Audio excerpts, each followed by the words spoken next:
It's hard to imagine how any human being trying to survive in the front lines of a war could feel compelled to create art in such a volatile and inhospitable environment.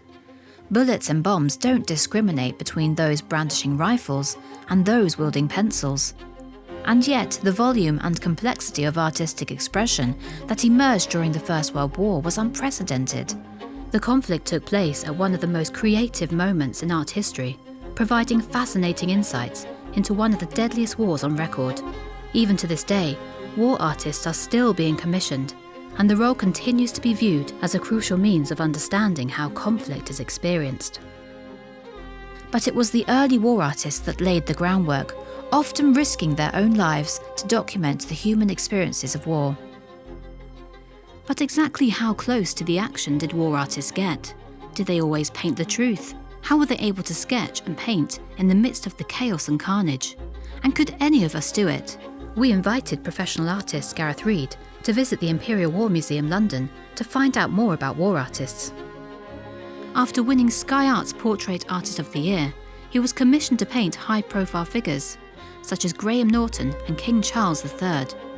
During his visit, he'll be challenged to produce several sketches inspired by artists who worked near or on the front line. So the paintbrushes of John Nash. And he'll be investigating what life might have been like for artists serving in the trenches of the First World War. Later, he'll have a go at sketching soldiers in a reproduction trench, and will reveal all his sketches at the end of the video. But first, Gareth has special access to see some artefacts up close. Some of these sketchbooks are over 100 years old and are so precious that they can only be handled in dim lighting. When you look at something that somebody has made in a concentration camp or something, or in a trench or something, so you just get a kind of closer, more intimate connection with them. I think you see them in a different way. Sketchbooks offer a glimpse into the artist's creative process, ideas and experiments, as well as the artistic trends of the era.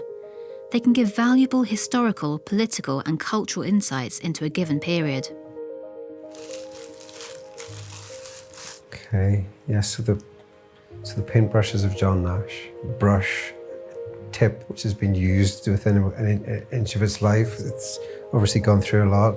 I love seeing, materials like that have been actually held by the artist. Strange feeling.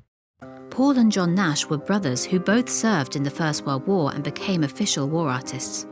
Paul Nash was known for his experimental and symbolic style, whereas John Nash favoured realism in his depictions of landscapes, trench warfare and the daily lives of soldiers. Both left a powerful legacy in the world of British art.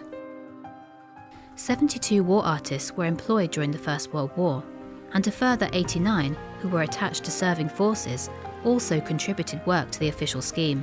Some of the most well-known war artists of the First World War include Stanley Spencer, Wyndham Lewis, Sir William Orpen, Mehead Bone, Nevinson, as well as John and Paul Nash. Okay. Yeah, I recognise this. So these are studies for Oppie Wood. These are both by John Nash. A kind of war-torn, what used to be a forest, I think, and all the trees are basically decimated. The forest is decimated. I love seeing preparatory work for a painting.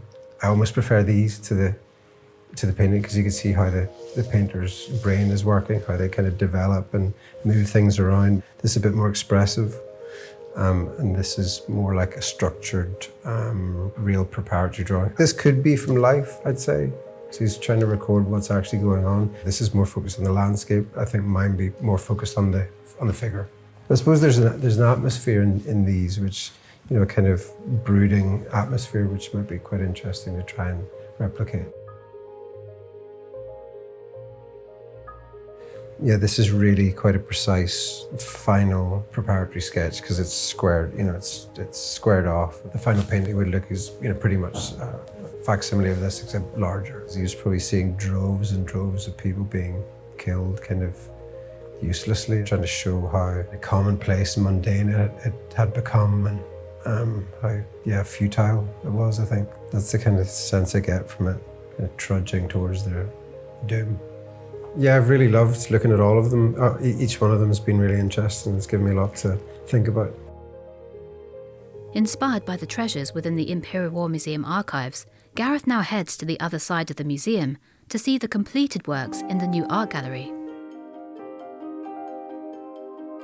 I would recommend, people sketching in a little sketchbook in an art gallery, or you can, if you give them prior notice, you can sit and paint as well. I suppose you notice things a little bit more if you're standing, observing, actively, as opposed to just kind of cursory look over it.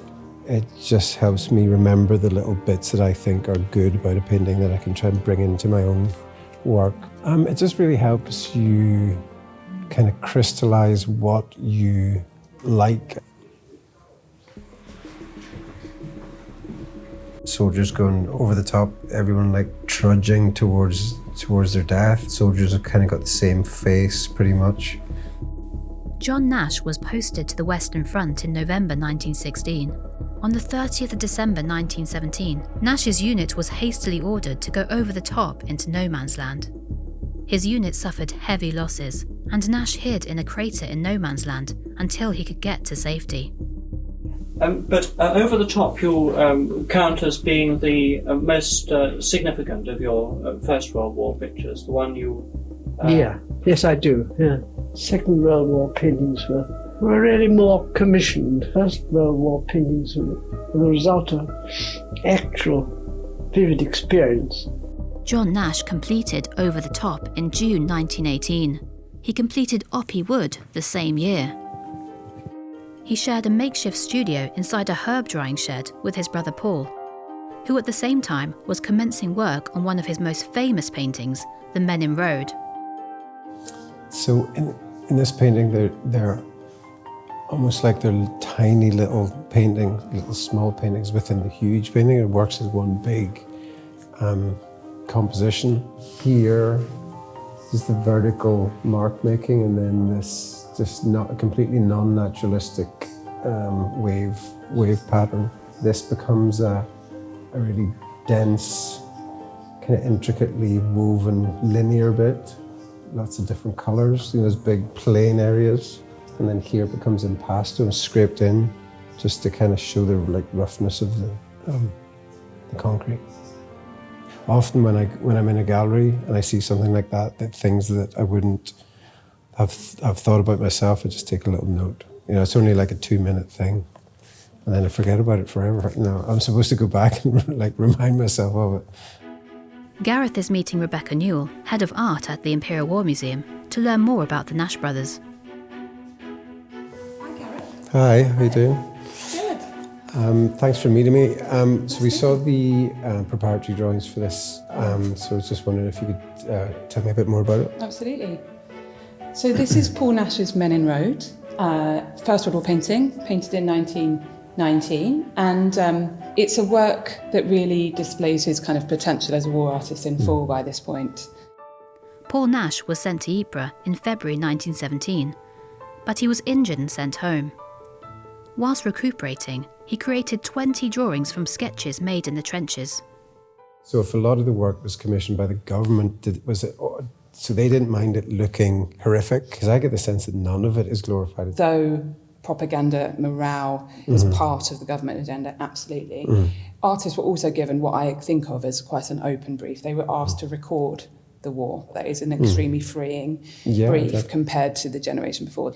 And he was so war-weary. By the time he was invalided out, he'd kind of started to see the futility and see the kind of enormous toll and loss of the war. You can see with this work, there's a sort of sense that the material of war becomes part of this natural landscape. That there's almost no difference between these kind of man-made destructive elements and the natural churn of the mud and the trees. Yeah, but also little kind of lyrical bits in it which kind of contrast to it, little pools and reflections that kind of echo the corrugated iron and stuff. Desolation and destruction. I was saying when I saw the preparatory drawings is I often prefer them, but I think in this case this is way more effective in just kind of conveying just the desolate. You're definitely kind of in it. So the preparatory sketches, is it possible they would have been done just in situ on the front line in the trenches? Yeah, I think it's very likely. We can see the kind of visceral and first-hand experience coming through these paintings. So we understand the Nash brothers as soldier artists who were there in situ, sketching on the front line. We're talking about trench life, extremely busy, risk-filled days of open conflict, a huge loss of men around them, extreme conditions. I think it's really interesting to think about, you know, the making of work within that context, sketching in rare moments of rest. And then these paintings were created a couple of years later, back in the studio when they were working back in Britain. Must be strange as well, you know, drawing while soldiers around you are going over the top. Under open fire. It's So we've challenged you to create some drawings during your visits and during your exploration of the material. So how's that been going? But yeah, it's been going well. It's been enjoyable. Great. It's been a while since I've done that kind of thing. So Fantastic. I can't wait to see the results. okay, good. But to really get a sense of what war artists in the First World War dealt with, Gareth is about to enter a mock trench at Imperial War Museum, London, and there's a surprise waiting for him around the corner.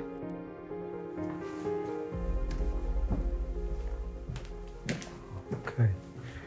Wow.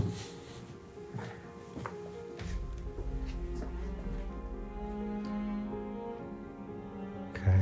So you would obviously wouldn't have been chairs or anything, so you'd have to kind of sit on the ground or crouch like this, I suppose, would be the best way of doing it. Shadows are unbelievable. Okay, so yeah, I suppose it's quite a kind of slightly intimidating space. It's quite hard and desolate and cold. I mean, obviously, like the real trenches would have been absolutely horrific. I wouldn't even presume that it gets even 1 iota close to what people actually experience. The war artists they've endured a very tough time, I would say. Cold, wet, people dead, limbs everywhere, just fear, awful. Yeah, terrible. I can't even imagine. The real trenches of the First World War presented several challenges for artists who risked injury and death to record what they saw in real time. There were constant threats from artillery bombardment and enemy fire, and visibility could be limited by smoke, darkness, and winding trench formations. Artists soon learnt to sketch quickly. Lightweight and portable art equipment, such as pencils, travel watercolour sets, and charcoal, were used and carried in their haversacks. Sometimes soldiers used branches, mud, and foliage to camouflage themselves and their positions. I had to find somewhere, and if I didn't, I leant up against something, so I was drawing either standing or sitting on the ground, and or lying on the ground sometimes. We seemed to have appalling weather there, that I was working with a liquid pencil and with liquid paper. So I think, oh God, I'll never make anything of this. Yeah, let's get Ben in as well.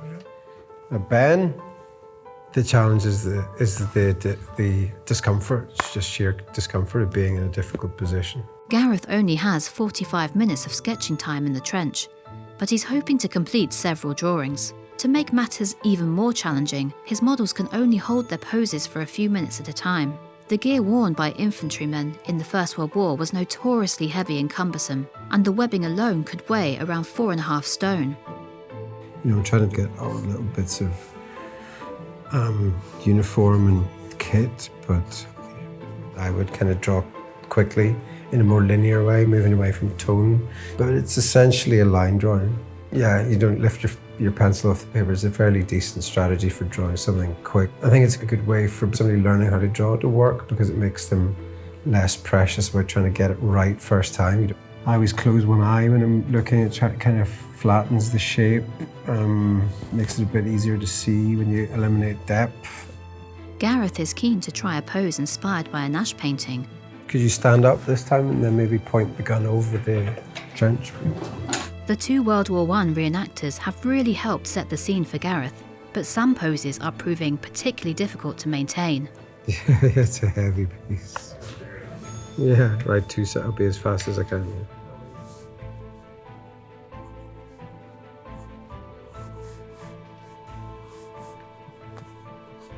Yeah, nearly there. Gareth is also having to contend with low light and sketching in an uncomfortable position. Yeah, it's just in the crouching position. I'm obviously getting old. Can't hold that position for very long. There's just time to make the final finishing touches, as the trench sketching session is coming to an end. But how did Gareth get on? I just think that's quite an extreme achievement for them to be able to produce work and be in that environment. It's always inspirational, but there's always sometimes an element of being slightly depressing because you're like, oh God, you can't. It's kind of unattainable. So it's always, but that's a healthy mix, I think, because you're kind of looking above yourself. I'd say I probably did about 10 sketches in during the whole visit, I think. Okay, so we had World War I reenactor. So I had him in the trench for a couple of drawings. It was quite interesting seeing him in context, capturing little moments, that kind of thing. We had George sitting beside a cannon and sitting reading some kind of downtime, and then a few sketches of little bits of paintings that I'd found interesting, might want to use in other paintings of mine. Yeah, I've really enjoyed the visit here because I love seeing things kind of close up, and especially preparatory work and sketchbooks and notebooks and that kind of thing, and then seeing how that leads on to the bigger works that you're used to seeing in galleries. I think it's been a great challenge. I've really enjoyed it, so thank you. The art that emerged from the First World War provided a window into all corners of the conflict, complementing written accounts. Artists adapted their techniques to produce quick, spontaneous sketches of enduring historical importance and faced great danger to help ensure the sacrifices of the fallen were not forgotten.